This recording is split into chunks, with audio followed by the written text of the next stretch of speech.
নাই ভয় নাই রাজপথ ছাড়ি নাই টাকা ভাই যেখানে আমরা আছি সেখানে বিসমিল্লাহির রহমানির রহিম।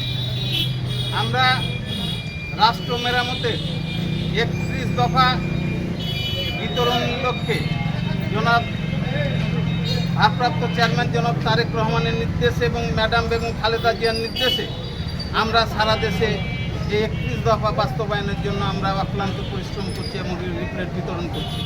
ভাইরা আমার, আমরা আজকে অত্যন্ত সফলভাবে, অত্যন্ত সুন্দরভাবে, শৃঙ্খলাবদ্ধভাবে আমরা অত্র এলাকায় আমরা লিফলেট বিতরণ করলাম। এই জন্য সকলকে ধন্যবাদ। এবং যারা আপনারা আজকে এই কর্মসূচিতে অংশগ্রহণ করেছেন, বিএনপি এবং অঙ্গ সংগঠনের যে নেতৃবৃন্দ এবং কর্মী ভাইরা, সকলকে আমার এবং আমার দলের পক্ষ থেকে আন্তরিক অভিনন্দন জানিয়ে আমি আমার বক্তব্য শেষ করছি। খোদা হাফেজ। বাংলাদেশ জিন্দাবাদ, বাংলাদেশ জাতীয়তাবাদী দল জিন্দাবাদ, শহীদ জিয়া অমর হোক, বেগম খালেদা জিয়া জিন্দাবাদ, তারেক রহমান জিন্দাবাদ। খোদা হাফেজ।